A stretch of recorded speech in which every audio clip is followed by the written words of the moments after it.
All right. Did you catch that on film? I hope the audio picked that up. All right, Lore Lads, episode 3, take 2. Hopefully everything remains recording. It's also episode 3. Just in case. That's what he said. Oh, I thought they said 2. No, okay, That's no, I think that take should be 2. the start of the episode. That was beautiful. Guys, it's been a week. That was hilarious. We were supposed to start filming this 45 minutes ago. Also, that's Ethan. Hey, what's up? He's Dr. Glorfindel in chat, if you've ever seen that name show up. He's essentially becoming a new member of the lodge. Yeah. He you know, if he wasn't such a normal dude, I would be concerned because he kind of moved to town, started coming to my church, worked his way into working for... What are you doing? What? I'm on to you. I'm on to you. All right. For the record, my entire dad's side of the family is from this specific town, something that made me particularly interested in them from day one 4 years ago. So this isn't a case of me just like picking the town they live in. This is a place where I was going to move conceivably at any given point. Yeah, I'm just messing with you. No, it's funny. We met in the basement of our church. You know, we were just chatting like about what we do, and then I had kind of started talking about what we do, and he goes, "Oh, I know what you do," and I was like, "Oh, okay, cool. So that's all right." Yeah. I know you were super friendly. You're like, "Yeah, I'm Aiden. This is Amanda, whatever," and then you're like, "Oh, so you're in a film? Yeah." Well, my best friend and I, we run this group of YouTube channels. I'm like, yeah, it's something Lodge, right? Like, Also, It did turn out to actually work in films. Can you please explain why you were in the basement of your church for people that might have been concerned hearing that? I don't think anybody who goes to church is concerned hearing that, but for fellowship after service. Okay, yeah, because not everybody goes to church. it's called the Undercroft, actually. We call it the Undercroft. Oh my god. Yeah, no, you finish up the service, you go downstairs, and then you all just kind of hang out for an hour and have, like, you know, cookies, and sometimes people bring, like, actual food. There's usually some sandwiches. Yeah. It's a great time, honestly. Like, I did not realize how pleasant church could be. Yeah, not every church I've gone to has been that sophisticated with their Is it basically just like Christian brunch? Hey, that's kind of. Yeah, I mean, kind of, yeah. It's more just like breakfast. Yeah, Okay. Yeah. Continental breakfast is a good way to put it. It's just a way for people to like kind of like get to know each other, so that way it's Is not this every like Sunday after church? yeah. Really? Yeah, every Sunday we get there at 9:30. Service is usually over around 10:30, and then we go downstairs. We have some snacks, we chat, and then we all go about our day. Yeah. The church that I went to for the first like 12 years of my life was very much like everybody shows up, sits through mass, and then leaves and never speaks to each other again. I grew up either going to Baptist or Roman Catholic. Mm-hmm. And that does not give you a good scope. Yeah. Having been raised Roman Catholic, this is sounding new to me. I don't know. Yeah, I don't think Catholics do that as much. Okay. I think they probably go out and actually like go to brunch. I figure, you know, depending on which Protestant denomination you're in, you either do exactly what we do, or you go down there and then you know, I don't know, probably wail and confess sins and speak in tongues. I don't know. I've only really seen Pentecostal churches on TV, and they scare me. Next to the Starbucks that they've got. I feel like any You go downstairs, and that's when you have the rock band. Yeah. I feel like any church that is like has more than 1,000 people in the church and is on television, we're starting to question if it's a church. Yeah, I will say I went to a non-denominational church when I was a younger teenager, and that was very nice. It was for youth group, so I didn't go to their services because it was not my local church. But we would go on Wednesday night after school for youth group, and that was fun. You would just go, you would like hang out in the gym, you'd listen to some worship music, there'd be a short sermon, you'd eat a cracker and drink some grape juice, and that was it. That was nice. I had a nice experience, but it definitely was different. Anyway, that's not what we're here to talk about today. I just need to explain why Ethan's here, because he started doing some work for us on the side, and part of that work was an overnight at America's most infamous haunted asylum. Most recently, we did that a couple of weeks ago. Brought down No Lights Paranormal, Paranormal Patch. I don't remember what Richard Biggs's channel was called, but that was his name. I think he's more of an author. Then we had a few other people. Some were skeptics. Some were just fans of the show who were a little more on the skeptical side. I thought it was very funny, the one guy and his girlfriend, how the girlfriend was the one who was totally unfazed by everything. That was I'm not making fun of you, buddy. I just thought it was funny. Yeah. You guys were great, and you know, if you ever want to come to town and hang out again, you are absolutely welcome to. Just text me. But yeah, we rented out Pennhurst Asylum. Largely because this is something I've wanted to do for years, and we just never. It was expensive. Mm-hmm. $1,200 for 5 hours in the place, which get your bread, I guess. And they do a good job of keeping the place like Taken care of. Yeah.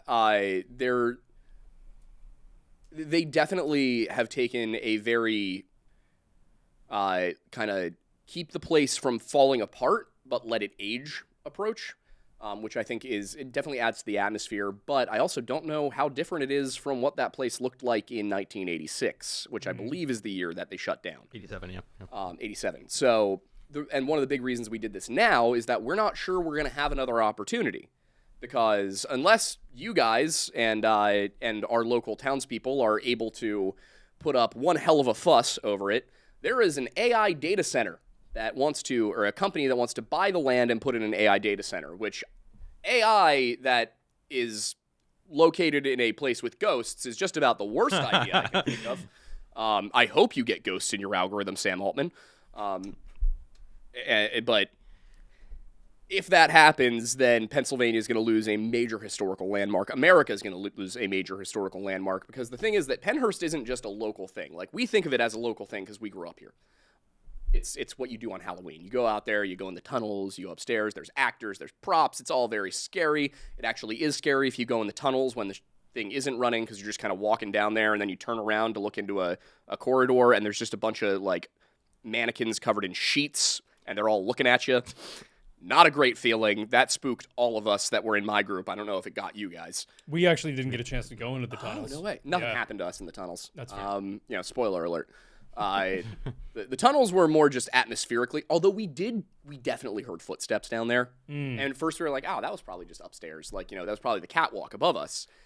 And then we kind of looked at how thick that concrete was between the catwalk and where we were, and we were like, Yeah. And when the Pennhurst video comes out, that'll probably be January. You guys are going to... we'll get to it in a second. Got to give you the historical spiel first. So, Pennhurst was one of the asylums that was most... It's infamous now for a number of reasons, but back then, it was one of the places where a lot of bad stuff was going on. There was forced sterilization, there were some experiments. I'm going to go into that in all of the episode in more detail, but it was a dark place. We'll say that much. And we got the sense that it was a dark place while we were there. And I'm probably I don't know where you stand on this. I'm definitely the more superstitious of the two of us. Yeah, without a doubt. You seemed like you were having a time before I was. That was the wild thing, yeah. So I didn't really anticipate anything happening. And in terms of the historical element, I'd wish I had gotten a chance to watch even just a documentary about the place before we went, because I did while I was like packing for Thanksgiving and also just like cooking meals throughout the last like couple weeks.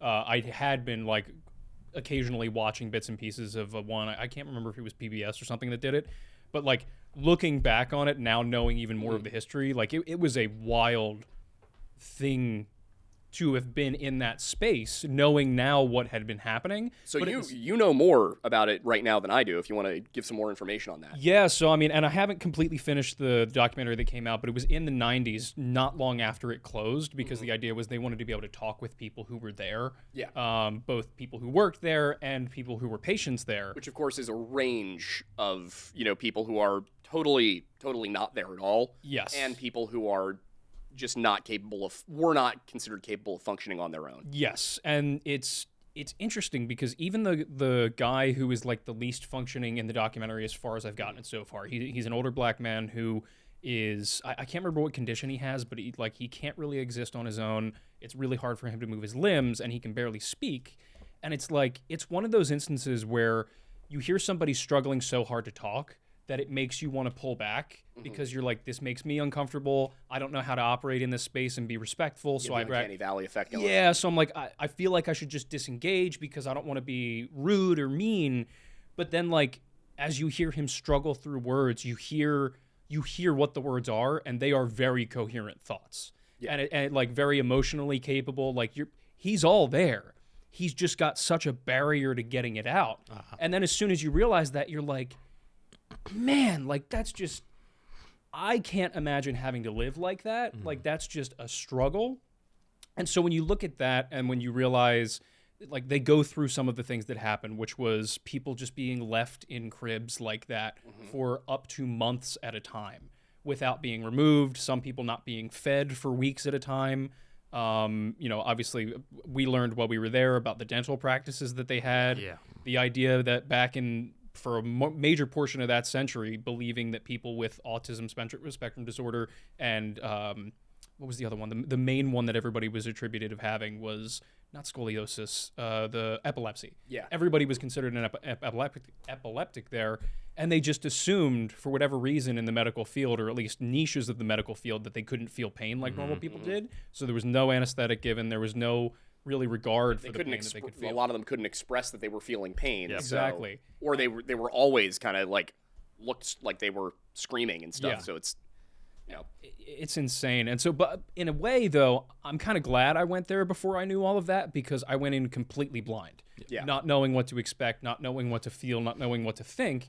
And so my idea for that day was I'm going to go in as open as possible. I'm usually not one that's really like I believe in ghosts kind of thing. I kind of really don't think about it most of the time. And when I do, it's like, it'd be cool if it exists, but I really have no inclination to believing in it, things like that. So I went in and I was like, you know what? I'm gonna keep an open mind. I'm not gonna be like, oh, none of this is real or whatever, and I'm not gonna be like, oh, this is absolutely like something that's gonna happen. I'm just gonna go in neutral and see what happens. Yep. And stuff happened. Stuff happened. that was the surprising bit. I know in the infirmary for me, well, for us, You guys, I think were the first to, well, Kaylee, but you guys were Yeah. the first people who weren't already like very into the paranormal. Like Yes. she considers herself to be a psychic medium. Yep. You'll get some of her in the episode, but you guys were the first ones who weren't already like, I'm attuned to the spirit world to see something. Well, that was part of the reason why I was interested in following her around the place, because she's had so much experience with it. So I kind of was like, all right, well, if anyone's going to know where to go, it's you. And also the idea that she is, a psychic medium and has experiences like that. It kind of reminded me of my grandmother, who had some things like that. So I kind of wanted to learn a little bit more about, because I'd never really interacted with somebody who has that title. I was curious, like, okay, well, how do you operate in a space that you're aware of how this kind of operates? So it was interesting for me because it felt like a learning experience along with the experience overall. But yeah, our first inclination was, well, for me, the first thing it was, actually, there was something that that happened to us that you weren't a part of later in Devon, which was interesting. Also, really quickly, just want to remind you, Yes. for editing purposes, Yes. when I'm talking about the AI data center, if you want to put in a change.org link Oh, yeah, on the 100%. screen, Yeah. because there is one. Okay. Yeah, I was gonna say, is there any? There is a change. And if that one's defunct, I might start up a new one and just Okay. be like, I was gonna say, like, because I feel part of me like, is thinking about setting up a foundation Well- to like literally Yeah. take in donations. We should. And Yeah. Or I you feel should. like Yeah. the smartest move would be trying to make it either a state or national park. that's what I want to do. Yeah. I want to make it a state park. Yeah, I think that'd be great, because when I was walking around, even just outside, I was like, I'd love to be able to come here during the day. Yeah. Because despite all of the horrible things that happen there, it's a beautiful campus. Yeah. Even though it's derelict. Let's circle back to this. Yeah, 100%. But yeah, so continue. Yeah, so the first thing that anybody really noticed, there were, Kaylee was getting some feelings, whatever, about things. And that's the Also, thing. it wasn't just her. One of the people from No Lights Paranormal wasn't feeling Yes. well either, which Yes. I have some thoughts on what might have caused that, but Yeah. we'll get into that in the video itself. But what interested me in that was I was feeling nothing when that was happening. I was Same like, here. Yeah, I was a like, little spooked, like looking into a dark hallway, Yeah.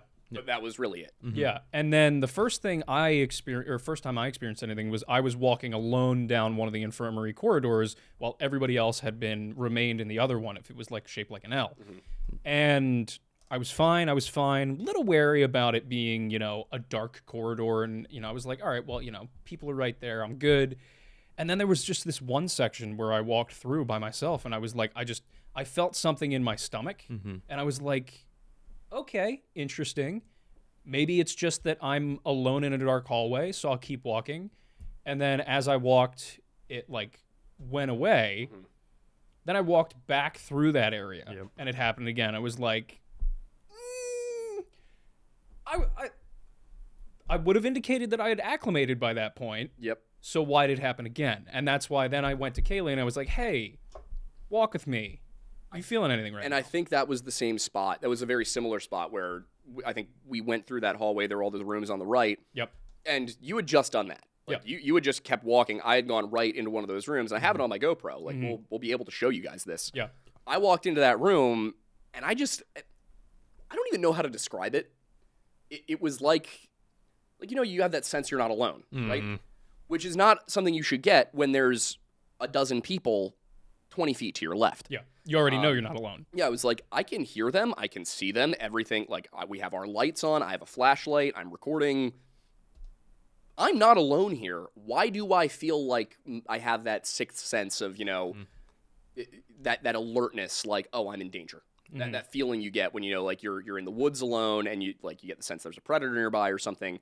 That innate sort of, animalistic thing that we still have thousands of years after we started living in communities, in settled communities. Like, it's still there, and it comes up occasionally. And I got it walking into a room with a dozen people right behind me. Yeah. And then I, was, of course, like, and that was still early in the night. That was maybe an hour and a half after we'd got there. We'd set up. We'd done the, entry interviews. Yeah. And it was only like a half an hour, if that. From the actual, introduction into different areas of the space. I also want to say there was a different. This was not the same feeling I got when, for example, I walked into one secluded little what was probably a storage closet of some kind, and there's a box with some blankets and pillows and an old discarded shoe. You tripped out when we saw that stuff. Yeah, I was because that was like somebody, like, these were placed here recently. Like, these are not as dust covered as they should be if they've been sitting here for, years. So these were placed here in the last couple of months, which is just an unsettling feeling because you're like, oh, that means people are coming here who are not supposed to be here, which, I'm not surprised by. Yeah, it's a big, my actual first exposure to Pennhurst was just knowing of it as an urbex site, as a big target for them. So that doesn't really surprise me too much. It was just this weird feeling to be like, oh, I'm surrounded by all this stuff that was like relics from the 80s or earlier. And then like, oh, this is stuff that could have been left here a week ago. And I believe it, And some people do what we did and they actually, pay to go there and have access to buildings and everything. And then other people don't do that. And those people are, well, they're part of the problem.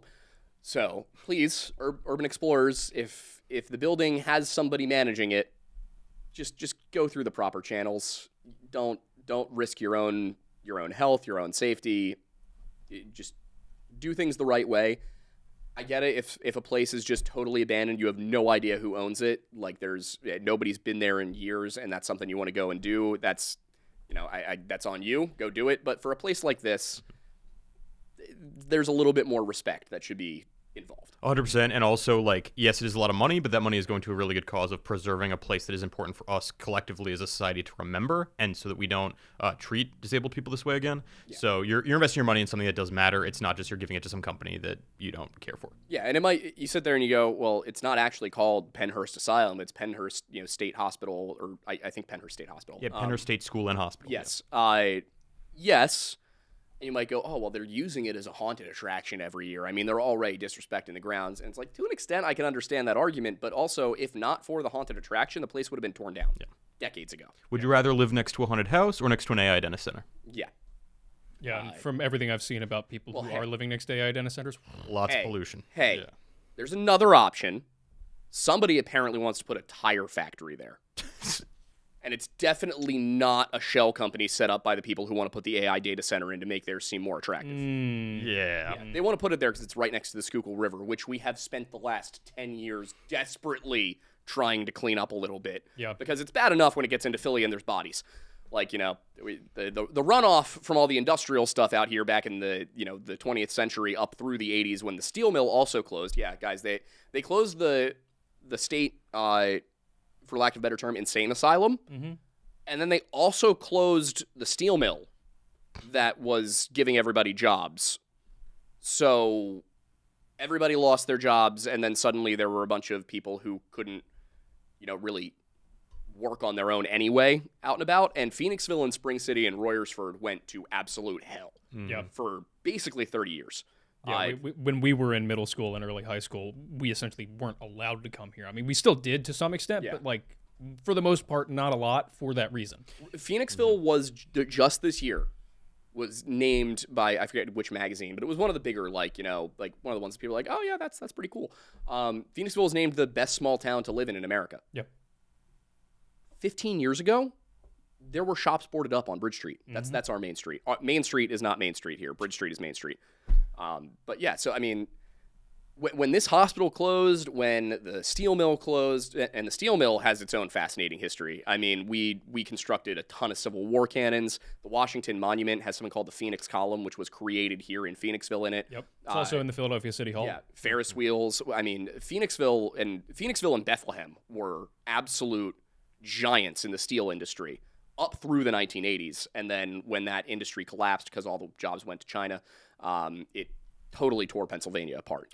What happened. Nobody thinks about it. They think about the Rust Belt and all the automotive, and when that went to Japan and Korea and Mexico, how it destroyed Detroit and it destroyed the Midwest. The same thing happened here when the steel industry went down. You know, Bethlehem Steel used to own a bigger ship than the Edmund Fitzgerald.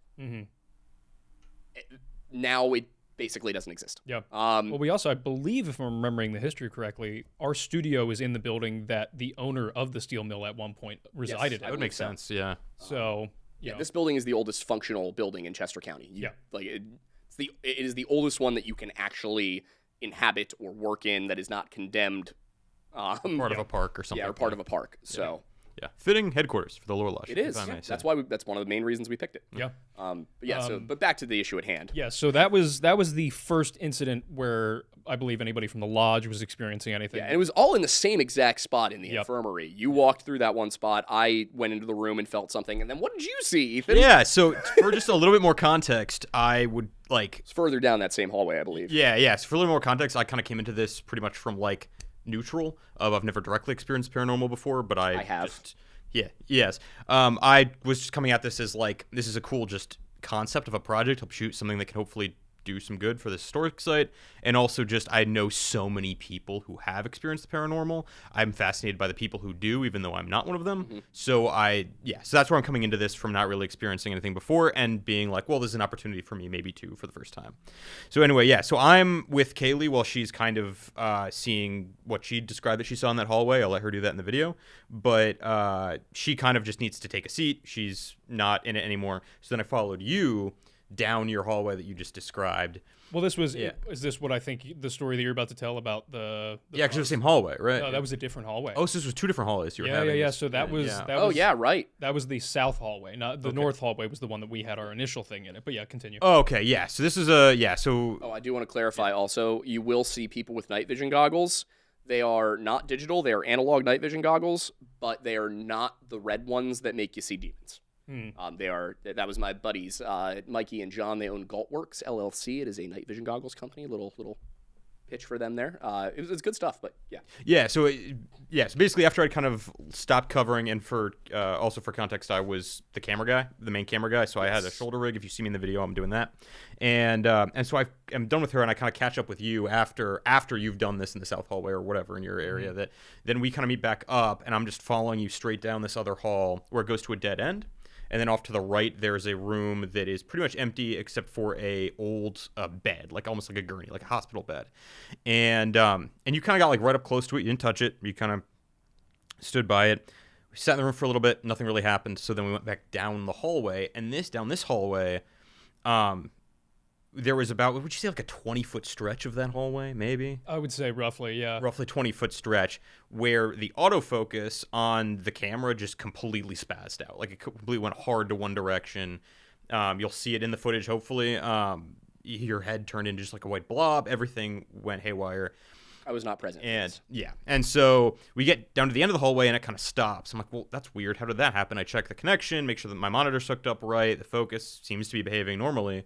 So I tell you, and so then we just turn around and go back and do it again. And the same thing happens during that stretch of hallway. Yeah, and I have the flashlight providing light for the hallway. So I'm holding it in the same position every time just to make sure, okay, well, let's create a baseline with that position, and it happened every time. So I was like, all right, well, maybe that position is just not illuminating things right for the autofocus to work. So then I started changing up the flashlight's orientation to see if that was it, and it just kept happening. And you guys are both film guys. Like this wasn't somebody doesn't know what's happening. You guys both understand how the camera works and how the lighting works and all of that. So this was not an issue of two people who don't know what they're doing being like, oh, this is weird. Yeah, and and it was guys- two people who know exactly how Yeah, that yeah. could happen. Yeah. So we're like, all right, well, we know why this might happen, so let's try and fix it. Right. And it wasn't working.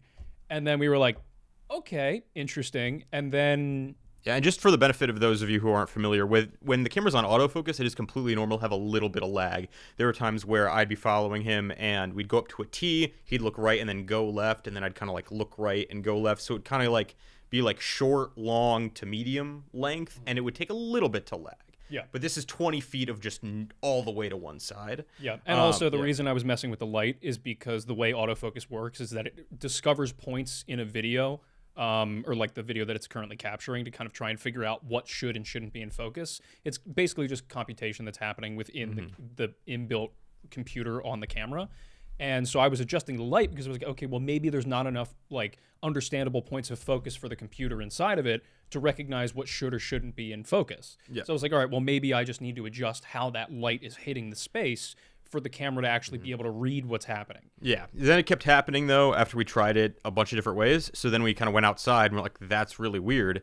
And so we start talking to you, and we're Yeah. like, hey, we're going to show you what happened. And I was outside Yeah. talking with Kaylee and all of them because they were going through a moment. I was kind of getting footage about what everybody was feeling and what was going on and trying to figure that out. But And so it's like, hey, follow behind me while we do this. Watch the monitor, see what happens. And we do it. We go down the hallway, go into the room. He stands next to the bed again, and then we go back out. Doesn't happen. Nope. Doesn't happen at all. Nothing happens. We go back down. It still doesn't happen. So we go outside, and we're like, well, that's weird. Why would it not? Like, this makes no sense. Everything about the conditions are the same. We just have a guy standing behind us. Then we realized he's the only one wearing that. this is a silver and gold cross. Like this is actual silver. So we got two things there. One, there's cross, which, you know, if you're Christian, that's a good indicator of why something might not be showing up. But again, silver. So even if you're not Christian, you're just, you know, spiritual, you understand that world and everything. Silver is something that is used in basically everything when it comes to wards. I will say one thing, though. This is a silver necklace, and it's not a cross. That's a North Star. So that is also silver. So But it's Jesus not. confirmed. Yeah, exactly. Yeah. So that's the thing. Checkmate, And- atheists. And this and this hallway, you also were kind of feeling a little ill in this hallway too, right? Or was it just the first one? No, it was that one. It was primarily when we were getting towards that room and then like about that bed. Right. But then, like again, that could have just been an unease of like, oh, that's an uncomfortable thought. Yeah. And then like by the third or fourth time that we were back and forth in that hallway, it was less so. So I don't want to necessarily completely attribute that to the potential of me experiencing something that was there. Yeah. It could have been just like, oh, that's an eerie object that's making me feel Right iffy. on. Yeah. But I will say I was substantially more comfortable walking in and out of that hallway when you were there. I don't know if it was just because of the extra person or if there was something else at play. I just have that aura about me. You do. you do be him. I'm just that guy. Or you just got that guy with you. Exactly. Yeah. I got Yeah, that got guy. I got that spirit in me. Yeah. Yeah. That was a whole weird thing. And then I think after that, you guys came out. I went back in with the FLIR camera just to see it, like, and I was in the dark. Like, I didn't go all the way down the hallway because, to be honest, like that spidey sense was just tingling. Like, I don't want to be alone in the dark in here. Yeah. But I came back out, and at that point, Kaylee wanted to do a tarot card session, and I was absolutely not about being around for that. But we were. Yeah. You guys Yeah, were. we got that the whole thing on camera. Yeah. Yeah, I don't mess with tarot cards, Ouija boards, any of that. Don't like it. If other people want to, I would advise you not to do that personally, because you don't know what you're actually letting in. Playing with that kind of thing is playing with fire, because Remember, non-physical things you're talking to can and do lie to you. yes, Just because something says I am not a demon does not mean they're not a demon. yeah, I mean, like, say you're up in a cave somewhere in Arabia and some spirit of light appears to you and is like, hey, I'm going to give you the actual revelation from God. Like, maybe don't trust that guy. But I'm going to get the digs in. I know you are. Yeah, so point is, that point was when we split up for the first time. And from that point on, that's kind of how the groups went for the rest of the night, for the most part at least. We went back to the main area. We had some hot cider because Aiden's girlfriend Kat is phenomenal, and somehow managed to have hot cider on scene outdoors. Oh, she's a champ. She brought the crock pot. Somebody had a backup battery, and she also, just out of precaution, put an entire salt circle around my truck, which was great. It was very supernatural and it theme was. coded because like your truck is a 1989 Ford F350. Exactly. And to be fair, nothing supernatural happened to your truck. Correct. Yeah. Yeah. It's been working great lately. It is also the most like on brand that my truck has ever looked because I have a Nighthawk Jeep Gladiator, so it is totally black gloss everywhere. So we looked very appropriate. Yes. For doing what we were doing, and then of course Kat had her little Volkswagen Golf. Yes. Yeah, because she drove separate because she was like, yeah, there's no way I'm staying this whole time. So I was like, yeah, that's fair. Yeah, because she didn't want to go into the haunted areas with us, but she did want to be there. Yeah. But yeah, so we split up, and I think you guys, I forget exactly where you guys went. We went into the tunnels. Where did you guys go? We went to the Devon building, and we pretty much stayed there the whole time. So you guys stayed there. Did you do like all the floors and everything? Yeah, so that was part of the reason that we were in there so long is we went to... Because we did the same thing in the Mayflower building. We spent Yeah. like 15 minutes in the tunnels. There were the footsteps, which in hindsight, we were like, wait a minute. Like it was like literally 30 or 45 minutes later that we're like, wait, that doesn't make sense. Mm-hmm. Yeah. Also, it didn't sound like, just somebody, it sounded like running. Yeah. So that was weird. But yeah, so you guys were in the Devon building, and I want to go with that first because then I want to circle back around Yep. to what I showed you. Yeah, ours was a little more fun time. Yeah, ours was not fun, guys. Yeah. I felt threatened. Yeah. So we go into There's the... an Annabelle doll, too. Yeah. So we go into the Devon building, and, I had been talking with Kaylee about some of my grandmother's history and things like that, and my personal history, and she was like, all right, well, if you do have any aptitude to this... Aiden's the kid from Sixth Sense. A little bit, yeah. Well, no, we'll see. So Hey, if I get Haley Joel Osment to follow me, I have the older brothers of every single main member of the cast of Hannah Montana following me. That's all time. Yeah. I mean, that's a flex. That is. So we go in, and she's like, all right, well, if you do have any aptitude to this, I want you to lead the group. And I was like, what do you mean? And she was like, I just want you to follow where you think you're supposed to go. Like, don't overthink it. Just like, if you feel like you should go somewhere, go there. Kaylee said that to you. Yes. Got it. And so we did. And so I'm like, all right, I don't know how this works. I'm just going to go where I think I should go, or where I'm feeling we should go. So first place where a decision comes, it's either basement or upstairs. And I'm like, I don't know why I'm feeling upstairs. And we go up the stairs, and it's like, I'm kind of just like feeling it out. And then I go to like a specific location, and I'm like, I don't know, this feels like the spot. Not sure why. This just like, I don't feel ill or anything like that. It's just, I feel like this is where we're supposed to be. And she turns to me, and she's like, that's so interesting. I thought you were going to go in the basement, because that's usually where like the really like scary guy that we've encountered before is. And I was like, yeah, don't know This why. is also part of the reason that I did not want to go with Kaylee. Yeah. And so that's not a dig at Kaylee. Just like I wanted to go into this totally blind. I didn't even watch the Ghost Adventures episode on the place because I didn't want to be thinking the whole time like, how do I prove Zach Bagans is a liar? Yeah. No, So- she's like, do you guys want to see the most dangerous thing on this property? Cool, come with me. Yeah, and that's part of the reason why I was with her. I was like, she knows where everything is. I want to see where things are. And so we got up there, and she's like, that's weird. I thought you were going to go like down there.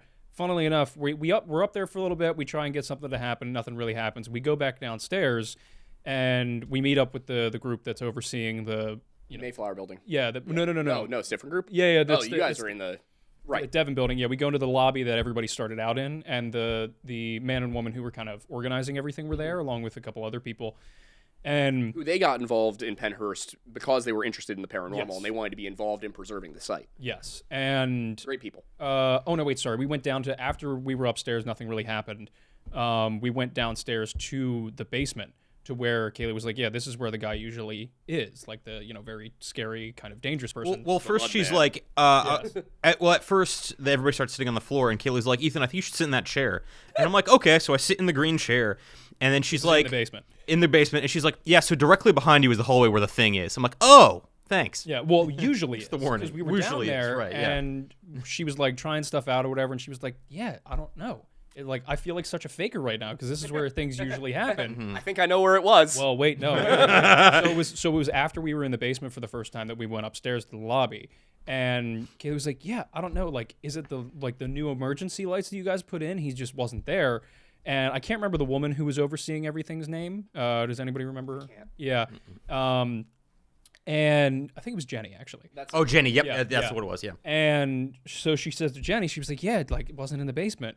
And she was like, well, did you guys like check upstairs? And we were like, yeah, we were there initially and whatnot. And she was like, yeah, like that's where we've seen the most activity from them recently of anywhere. And then Kaylee turns to me and she was like, interesting, because that's where you brought us. Yep. And I was like, oh, maybe there is some validity to what's going on here. And then we went into Candyland, which is a basically playroom that's down there.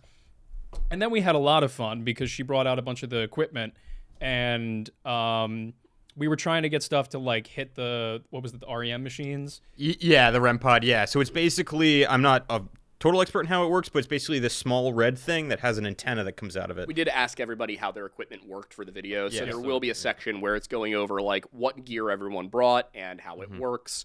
There were differing opinions from the different groups on what was reliable and what wasn't, but Yeah. And so I'll truncate this a lot because we spent a lot of time down there. you guys were down there for like 45 minutes. Yeah, if not more. And so we're in there, and this is the thing, is like with the machines, you can only estimate how reliable they are because they do spit out random things at times, but, I don't know how they Like the work. Nautilus. Yeah, it's like the ones that spit out words and then the one that says yes and no, Yeah. things like that. So sometimes it's random, but, there definitely seem to be some patterns every now and again, and those patterns were, it asked us to give it money, assuming that there was a thing that was interacting with us down there. The high correlation of events were give me money. So we gave it $1, and then the correlation that happened after that was there was a lot of yeses on the thing, and a little bit of event on one of the REM pods, I think.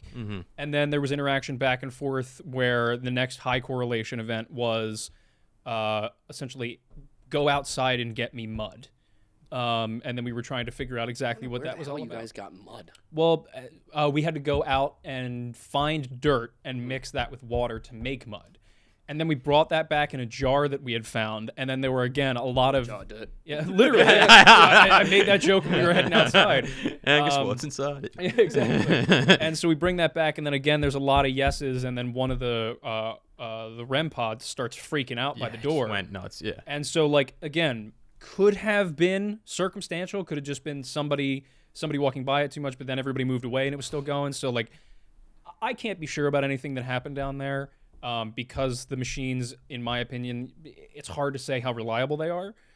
But at the end of the day, it was a fun experience. Like, even if it was all BS, it was still really fun. And there's also the possibility that it wasn't. Partially because after the mud bit, she was doing her kind of personal tarot card things. And the 4 cards that dropped were brown, outside, like Winter, and then depressed. And we were like, oh, the reason you wanted us to get you mud was because you have seasonal depression and you wanted to feel like you could go outside. Yes. So again, could have just been the nature of the machines happening as they do, but that's why I'm calling them high correlation events, because they were things that we can't confirm were absolutely experiences, but they lend themselves to the possibility that they were. Just so happened that these ones were fun. The interesting thing, though, and this is one detail I'll add before we swap over to what you guys were doing, was before she brought out the cards, she was like, so, sometimes I'll bring these out, and I'm Kaylee at this point, and, it lets me know a little bit more about what's, in the room, what's going on with us or whatever. And the yes-no machine, no. And she was like, come on, I just want to learn more about you. No. And so, like, she was kind of getting freaked out about that because I didn't hear about this part before. Yeah, so up until that point, nothing had that level of high correlation. What did you guys that it kept saying no? So this was after we brought the mud back in. Okay. And it was essentially this, like, if we're assuming these things were because of an entity, it was essentially fucking with us a little bit. Okay. With the $1 and then, like, go outside and get me mud. And she was like, all right, well, let's learn a little bit more about, like, what's in here and what's going on. And as soon as she started talking about that and bringing out the cards, that's when the thing just kept going, no. And she would be like, I just want to learn more about you. No. And then so she started to get a little taken back, and she was like, why don't you want me to know about you?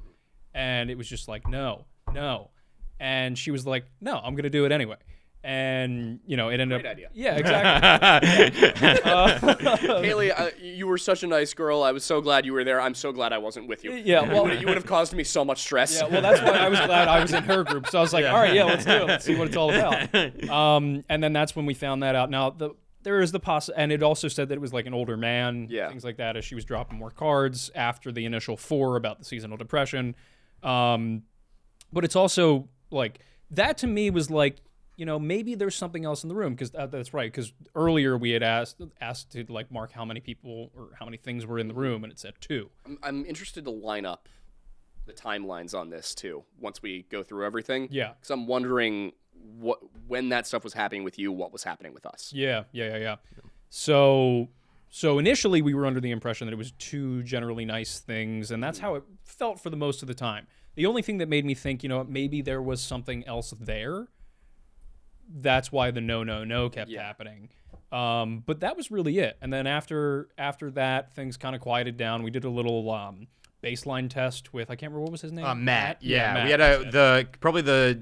had partially on my design of who I kind of wanted to herd together in this group was not only Kaylee and Thornbury and I, but also this guy Matt, who was like the most incredibly avowed skeptic of them all. He described himself, I thought it was funny. He's like, I'm a paranormal researcher. Well, no, I'm more of a paranormal researcher. Yeah. And which is cool. And so he basically was he was kind of doing this like baseline test of, I'm just going to read off these random words and we do some word association and try to see if this machine's just spewing like random words or if there is some sort of pattern or what's going on. So that was kind of cool to see. And nothing really got a response except for ham sandwich. Yeah. There was... and the word machine put out Sandy. Yeah. But other than that, all of his kind of test words, the machine pretty much shut up, right? Yeah, I mean, there were a couple, like there were probably 5 or 6 words that came out in that 3-minute segment from the machine, and then I think the yes/no machine went off twice. Yeah. So it was definitely, and we were in pretty much absolute silence other than that. Yeah. Well, we had a segment of silence, and then we had a segment where he was doing random word association, and it was definitely the least responsive that either of the 100%. machines were. So like, if you're going to look at it from the purely skeptical position, it could be, well, you know what, maybe there are computers within inside of these machines that recognize speech and, correlated speech dialogue, so it can understand when you are like speaking cohesively versus not, so then it's going to give more answers when you're doing a narrative or something along those lines. You're speaking coherently, versus maybe it can recognize when you're doing gibberish and it understands, you're trying to test it, so it's not going to give up as much. Yeah. Or it could be as simple as the more you speak, the more it speaks, and things like that. So that's if you're being an extreme skeptical about the equipment. That's kind of what his goal was essentially was like, okay, well, let's see how reliable and accurate this stuff is, because some of this could all be BS. This could be just us making a story out of random words, which is something that humans absolutely do. But then it was funny because he saw an apparition later. And yeah. That's true. I forgot about it because I wasn't there for that. But yeah, so I mean, like, again, good creating some form of apparition. Oh yeah, it's after your thing, so I was I'll trying to find come back to it after. Matt, because he had asked me for the footage of the thing and said he thinks he has an idea what it might be, and I can't find the email. So No, so definitely, it was after your whole thing, so we'll do you first. Yeah, and then so it was good to create a baseline, and that's why I said earlier on, like, the correlation elements rather than, oh, this was definitely a thing, because there's no way to definitively know. Yeah. But then we can go kind of into what you guys were doing while we were in there. Yeah, I do really. First, though, I want to kind of stay on the basement thing, because we went in there after you. Yeah. And had a very different experience. Yes. And I think it's good to stay on topic with that, because we were using different equipment. You guys, I think, were relying more on the REM pods and that kind of thing. We were pretty much straight EMF readers and a spirit box setup that the No Lights guys had that was really cool, where they used guitar pedals to filter out the static and the noise, so that everything you got was a much more clear, you really only caught speech. And we went down there and we had the EMF reader set up. They hadn't set up the spirit box yet. We didn't really catch anything in the Devon building until we got down to the basement. And keep in mind, none of us have been down there before, as far as I'm aware. Yeah. We didn't know. We knew that Kaylee had said that there was something down there. You had said that you guys had a weird experience.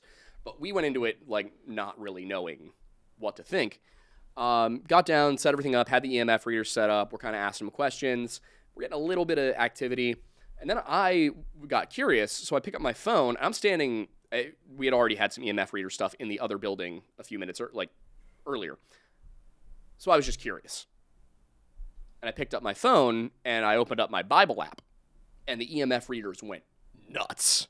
Like, absolutely crazy. Like, spiking up to 5, staying there. I was like, oh, that's weird. So I turned the Bible app off, and it went away. Now, keep in mind. And I did it again, and it went away. And I did it again, and it went away. Did you still have your phone out? Just Yes. changing? Okay, Yes, so that's I just important. closed the app. Yeah.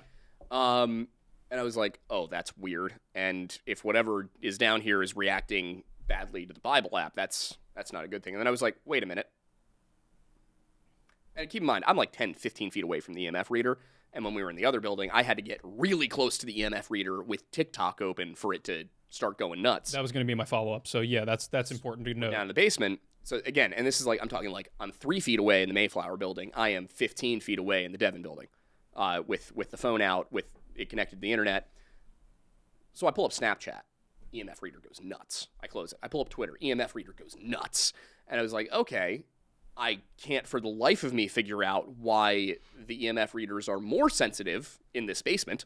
I could probably tell you why. Why? It's because the way signal works like that, connecting to the internet over cellular, those waves are going to bounce off of those objects and Gotcha. everything. And that in was there. all concrete. And the building we were in upstairs had a lot more wood. Exactly. So it's yeah. it's going to need to bounce off of those walls to find its way outside, as opposed to when you're above ground in less constrictive material. Yeah. It's just going to radiate outward. So Yeah. that's probably why. So that's probably what it was with the EMF reader. Yeah. And I did that on purpose. I was like, okay, I don't want comments that are telling me like, oh, well, it was probably just because you were connected to the internet. It has nothing to do with the Bible. So I read a couple of verses from a couple of Psalms. I was like, all right, does me actually reading anything change anything?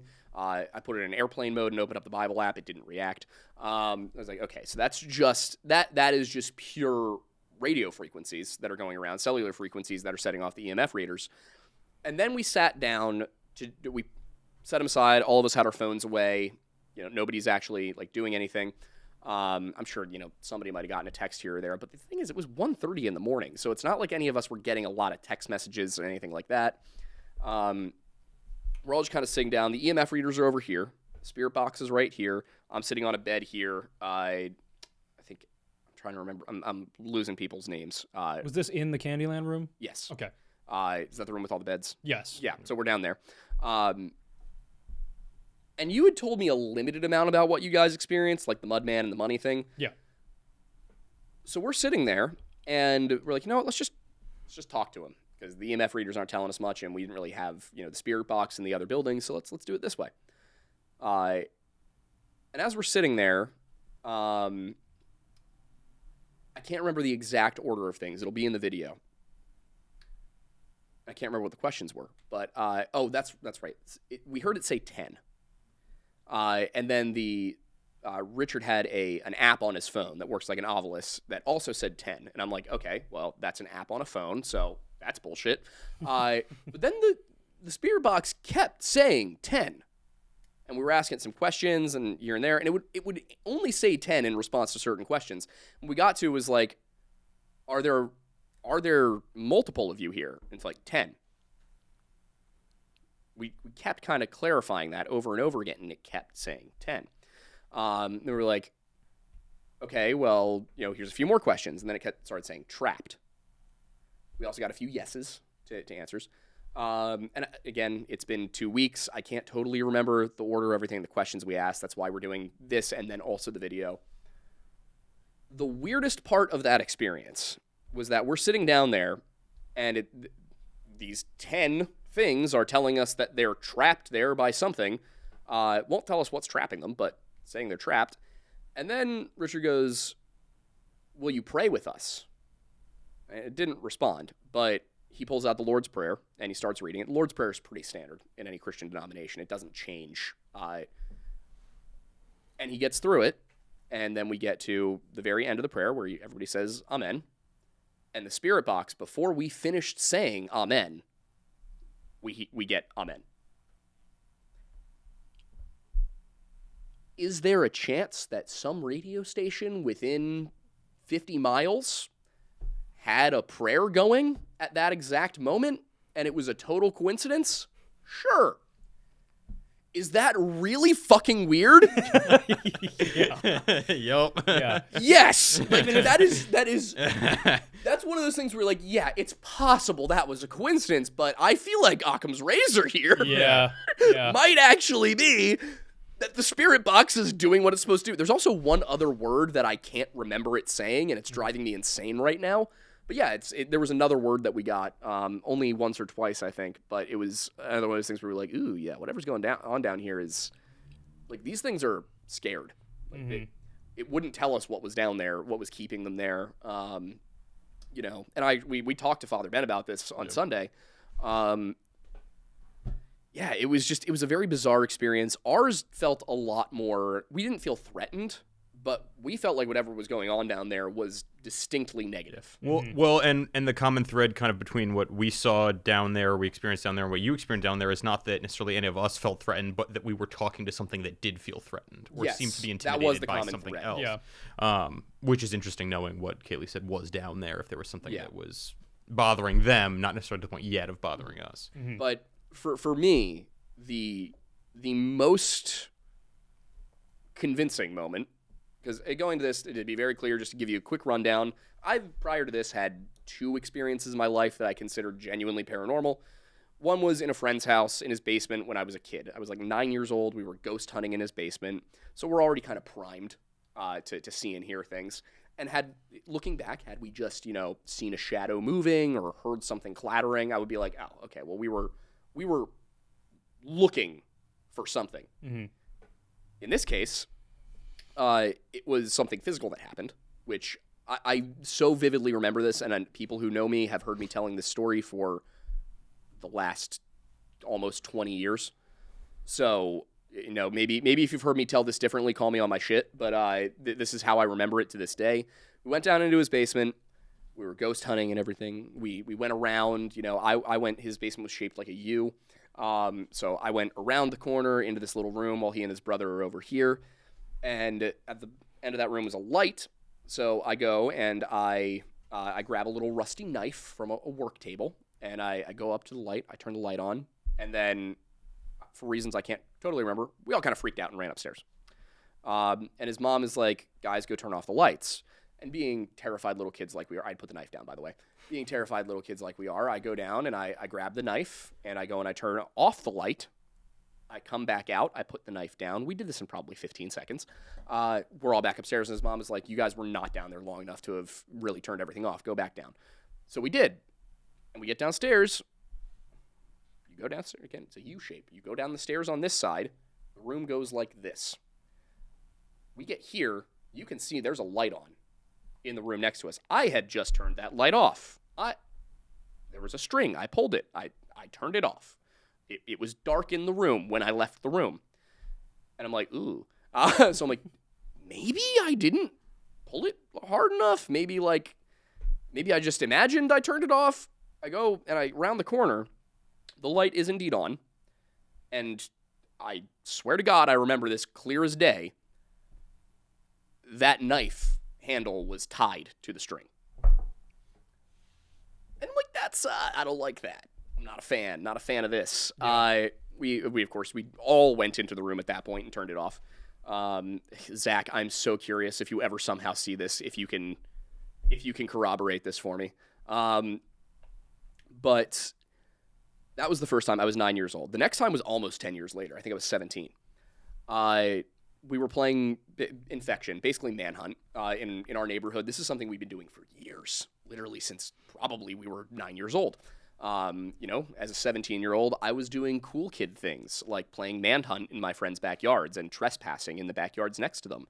Drinking, that's for losers. So this one house in our neighborhood had been empty since as long as any of us could remember, and we'd all lived there since we were in first grade. So 10 years, this house has been empty. And occasionally we'd see weird stuff, like a light would be on in the basement or something like that. I'm like, maybe somebody owns it, and they just had people in there doing work. Like, I can't imagine it's connected, like that the power is on because nobody's in there. But I'm like, nobody's gonna check the backyard of this place, and technically this isn't out of bounds. Technically, this is totally fair game, because that's just kind of the way that we had organized our area. Sure. So I get in there, I go around, and the way the house is set up, I'm trying to think, yep, here we go. Can you guys give me your phones? Yeah. Yeah, so, here we go. This is the house in question. This is Tommy's house. This is the house next to this house, if you can see these on the table. Mm-hmm. So, Tommy, house in the backyard I'm in. House next to that house. Driveway's here. I go in here. There is a plastic lawn chair located about right here. And then I go hide over here, like towards the back of the yard by the hedges and across, like there's a corner of like fence and hedges right here. And I'm sitting there and I see Tommy run past. He's it. And I'm like, okay, cool. He didn't see me. I'm sitting there, just vibing. And then it gets cold. And this also happened to us in the basement, by the way, of Devon Building. Like, it suddenly dropped 10 degrees around probably 1:40 in the morning, which is around the time we started getting the spirit box stuff going. And I'm like, ooh, it's chilly out here. And then I hear a clattering sound behind me. And I look. It's not windy, by the way. It's just gotten colder. It's summer. It was probably June or July. It's the June or July after my junior year of high school. And people who watch the show heard me tell the story before, probably. And again, I'm telling it the same way. I'm just in more detail this time. I heard something clatter behind me. I turn around, and the lawn chair, that plastic lawn chair, is upside down about 10 feet from where it had been. And to clarify, there's not a whole lot of wind, not No strong wind. gusty winds. Yeah, no. Okay. No. This was like, and even if there had been, it would have been like it tipped over. This was like it had been thrown across the driveway. Got it. And my first instinct is, oh, my friends know I believe in ghosts. They know this house is abandoned. We all have joked about it being haunted. Somebody probably figured I was back here, came out, grabbed the chair, snuck off into a place they couldn't be seen, and then threw it. Because it's a 10-pound chair, maybe. It's plastic. And we're, at this point, basically grown men. So I look around, and I'm like, nobody's here. I peek around, and then I'm like, perhaps it's the ghost. And I do what any 17-year-old filled with self-confidence does, which is I yell, hey, fuck off. You guys have heard me tell this story before. Every single door in the house slams. Like, all at once. Loud enough that I can hear it outside. And I could swear I, for just a moment, saw a figure standing in the attic window. And I booked it out of there. And I told all my friends this has happened. Like, when it happened.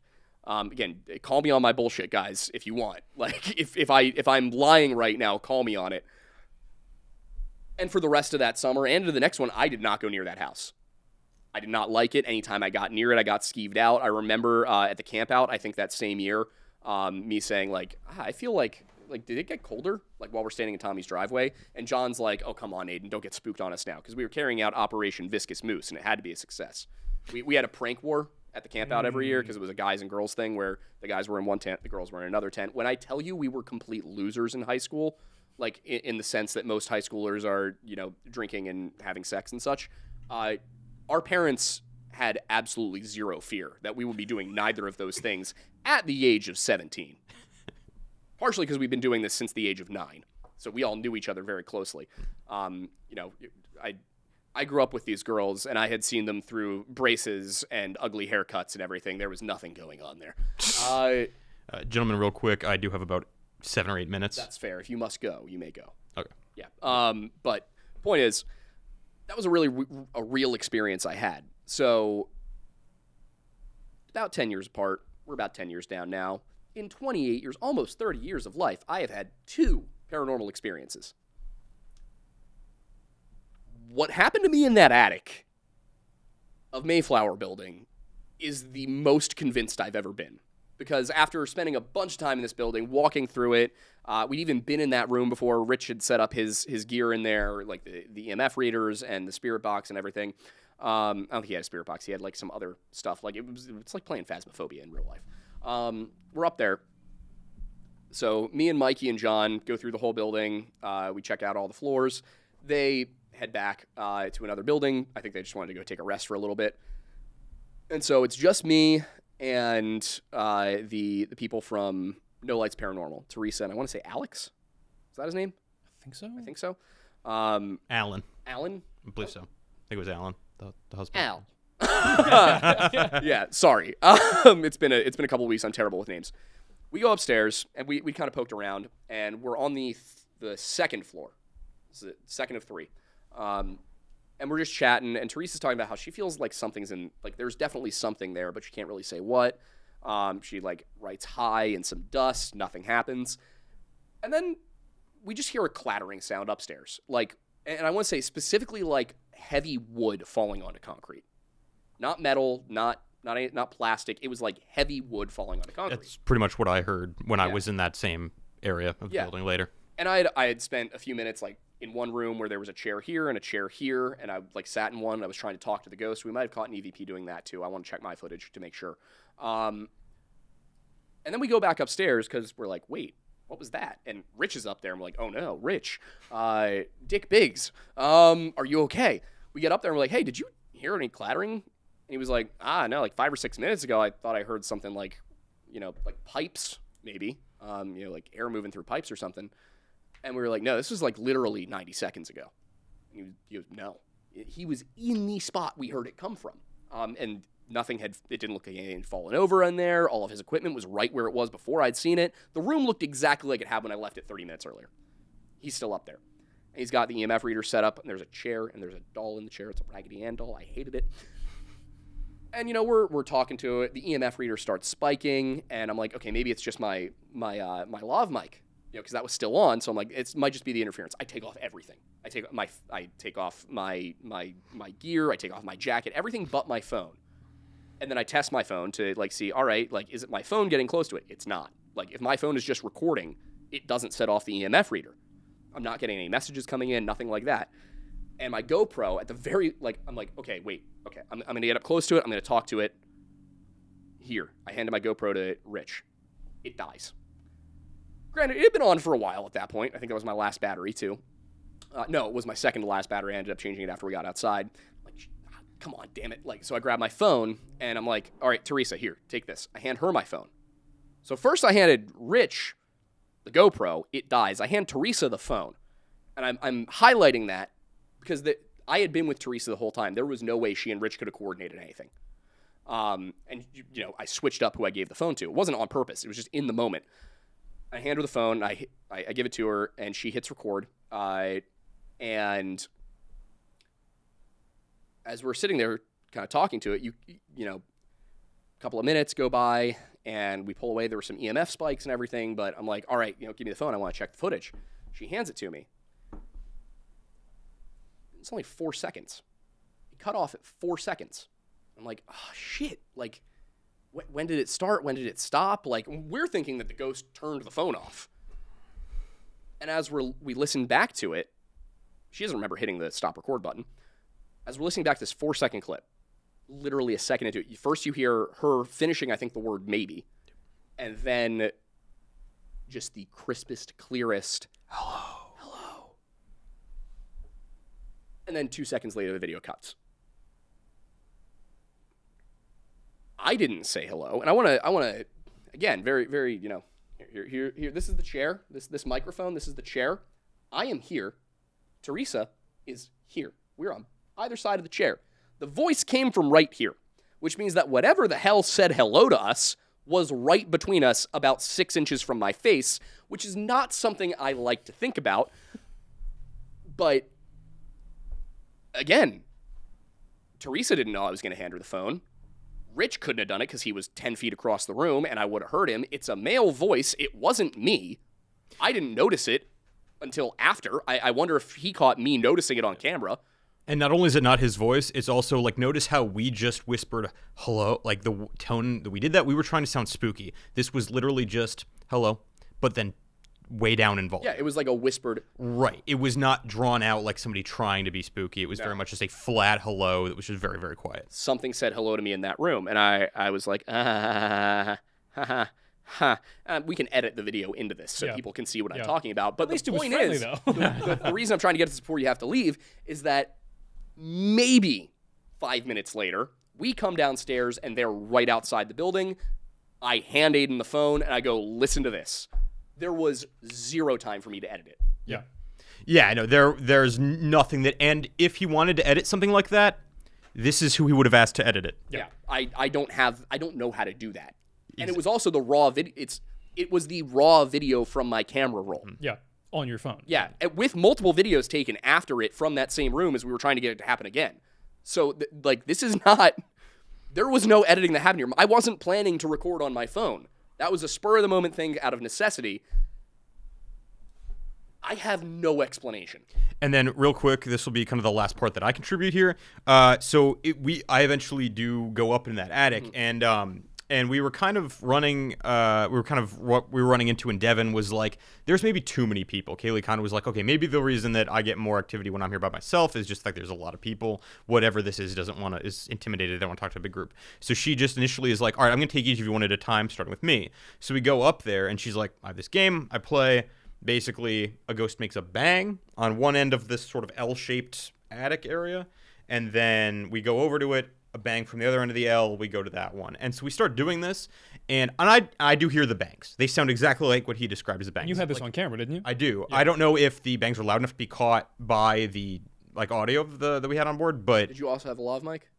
No, I didn't have a lav on. So I don't know if it was caught, but it was the exact same sound. It sounded like a full crate, like a wooden crate, being dropped onto the concrete floor, and there were no full crates in that The shotgun mic would have been the one to catch it if you had a lav on. So it may be there. We'll try and boost it to see if it is, but yeah. So that was just interesting. That was the same bangs. Now, granted, I live in an old house as well. Old buildings make noises, but the fact that it was the same sound of banging is very strange to me. Then Matt went up there with her and saw an apparition. And I was like, you're a skeptic. What do you... Matt totally rationalized this later. And then he was like, his basically direct quote is like, I've seen ghosts before. I've also seen Bigfoot and UFOs. I just don't think any of them are real. I've just seen them, and I think they're personal phenomena. I understand what he was saying, but at the same time, I was like, at a certain point, dude. Yeah, you gotta, So that was fascinating. That was a really cool thing for me, was just to see, like, I kind of went into this going, I don't know if I'm going to capture a ghost. I don't really know that I'll capture proof that there are no ghosts, but it was cool to capture a lot of people who do believe in ghosts or not believe in ghosts, kind of revealing some things about themselves through the process of this. Yeah. And ghosts, I don't think, are any less significant to us if they're fiction versus if they're real. Yeah. They're a tool for us to deal with the questions about life that we're stumped by the most.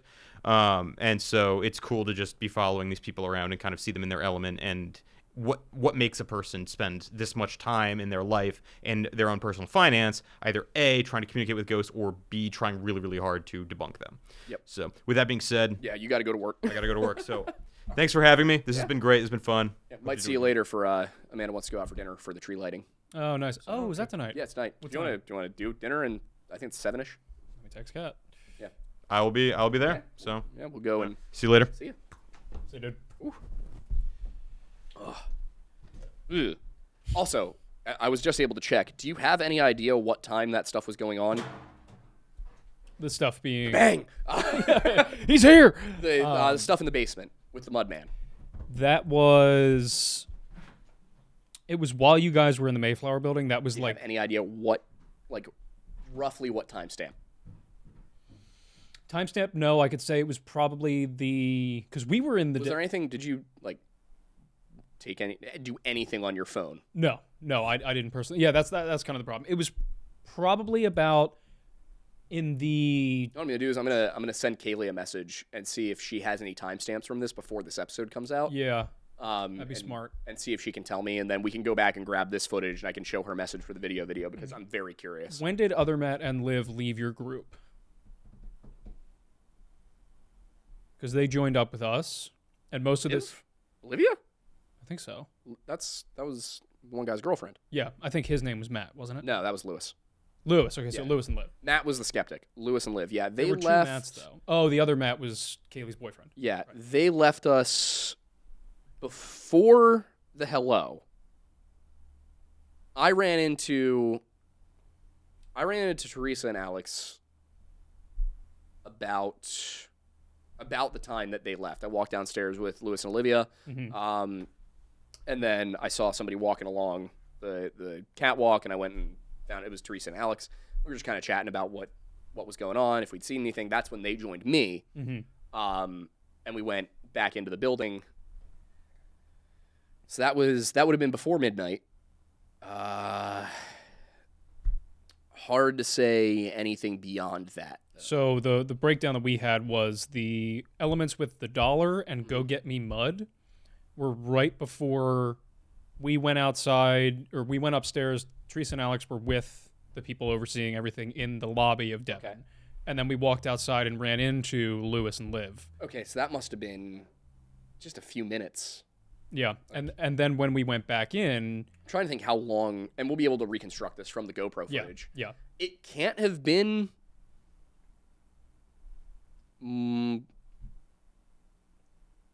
I probably ran into them... I can't imagine it was more than half an hour before we came outside and ran into you guys. Yeah, so when we went back in... So now I'm thinking about it, we did go down to the basement. Yeah. But the thing is, I didn't have time to edit anything because, as we'll be able to show you, I was recording video. Yeah. Yeah, when we went back in with the mud... In fact, I can probably tell you almost exactly when we ran into you guys. Okay. Yeah. Based on the videos. We went back inside with the mud probably about a half an hour before we decided to go out and see what you guys were up to. Yeah. What is this one? Was this in the basement? I think that was in the basement, yeah. Okay. Okay, so it was longer between those two events than I had thought it was. It was probably about 40 minutes. But I have video of me talking to the EMF readers. Oh, nice. Yeah, I'm gonna see. I doubt that it'll show, but okay, it's still creepy to hear it, man. Yeah, that was nuts. All right, I'm gonna try and get this to come through. We'll see if it works, but. Oh yeah, I definitely caught it. Tilt your phone up so they can see the screen.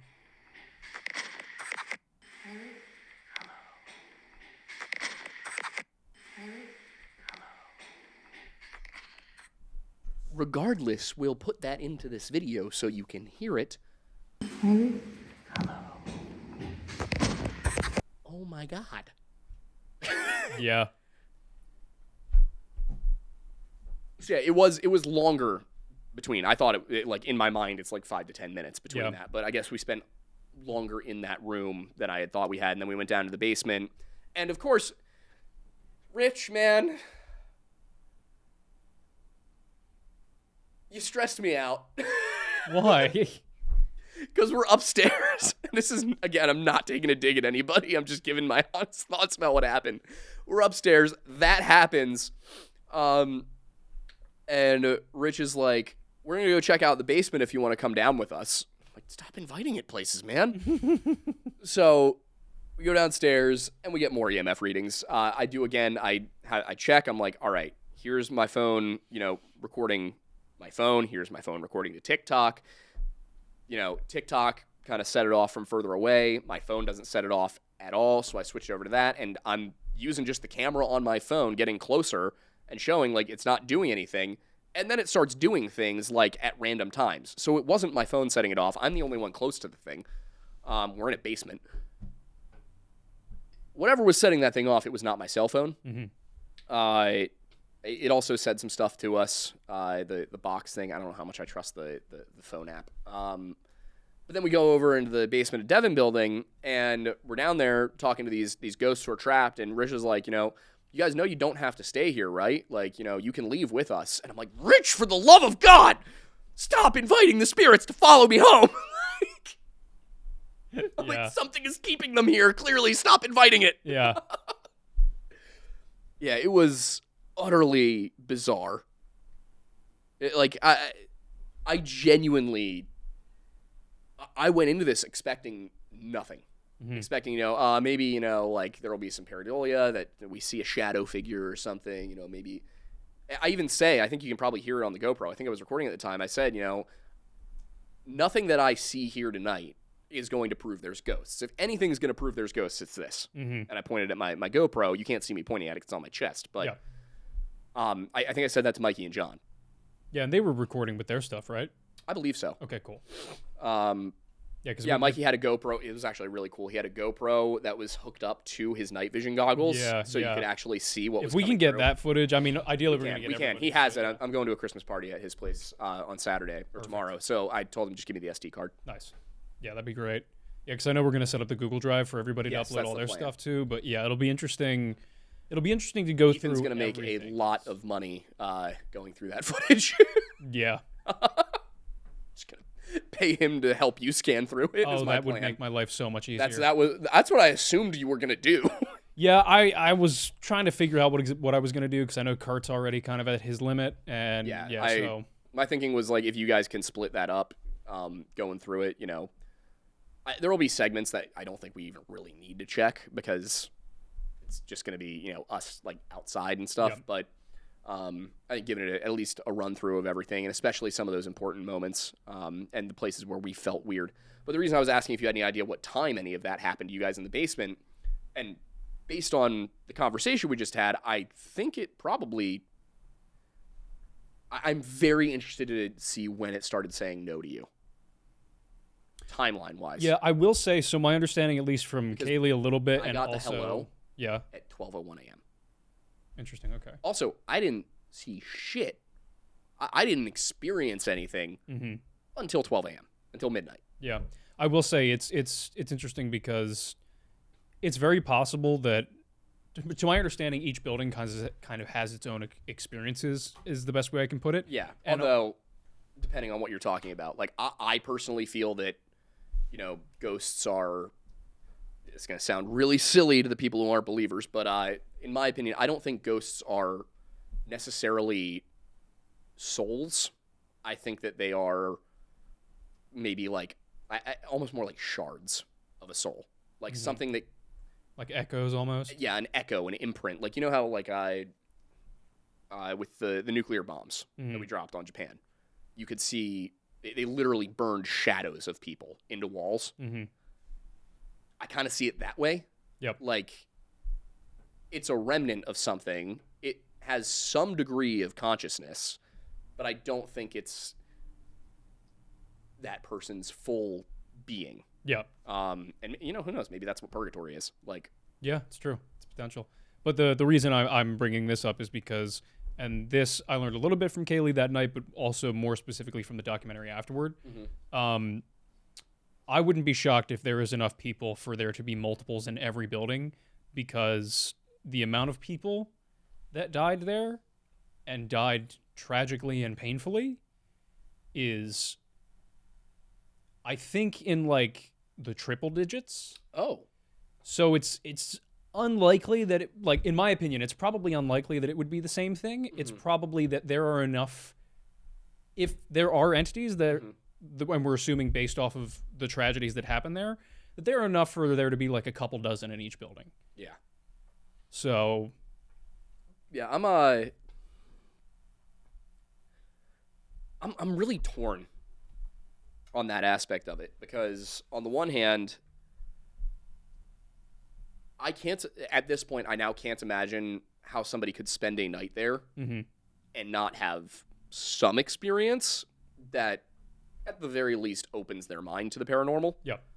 And to the existence of a spiritual realm, a spiritual world that kind of crosses over with ours.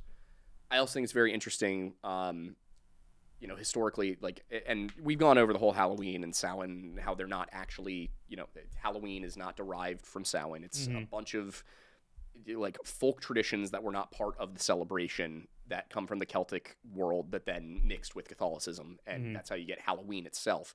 But All Saints Day, All Souls Day, those are not based off of Samhain. But one thing that what is part of the reason this was the process of Christianization, this is a thing, this is an acknowledged thing, is that and I don't think this specifically is like explicitly said by, I can't remember what saint it is, but whichever saint it was that advocated for All Saints Day to be put on the 1st of November, it seems pretty obvious that they would have had an understanding of how the Celts viewed this, and that they did this because there was a belief that Samhain, which was the Celtic New Year, for anybody who doesn't know how that all works, They perceived things in terms of not the solar cycle, but the harvest cycle. So November 1st was the end of the harvest season. So Samhain was a harvest festival, but it was also, because of the time of year, perceived to be the time when the veil between our world and the other world, which also included the realm of the dead, the other world is not an underworld. It's like in Irish mythology, it's almost more of like pocket dimensions, and then in Welsh mythology, it's more like a non-evil version of the Upside Down from Stranger Things, if that makes sense. Pennhurst Asylum also referenced in Stranger Things, even though they put it in Indiana for some reason. I got really confused because I'm like, are you telling me that Nancy drives all the way to Pennsylvania for this? No, they just put it in Indiana. Point is, this was a time when the Celts perceived the veil between our world and the spiritual realm to be at its thinnest, and we got a lot of experiences less than a month after that. So the idea is kind of that like it moves away and then it comes back. And time works as a spiral for them, so there's a lot going on there. You could step in and out of time was the idea by going into the other world. So I do wonder, does that have anything to do with it? But I can't remember how we got here. Just the general trajectory of the conversation. Yeah, the vibe. But I will say, I feel like we've generally covered everything that we can without diving deep into the actual video elements of what Generally covered everything we can without diving deep into the elements of the video we're covering. Incredible. But we also have a video that we need to get shot. Yes, we do. Before anything happens this evening. We do need to do that. So we will head downstairs and shoot the Samantha Sayers video, and not the video on what the hell did I spend the last week writing a video on? I'm not sure. The Palmyra Wolves. Ah, that's right. Yes. That's right. Which we actually did. It's a 14.5-minute video because it's that old.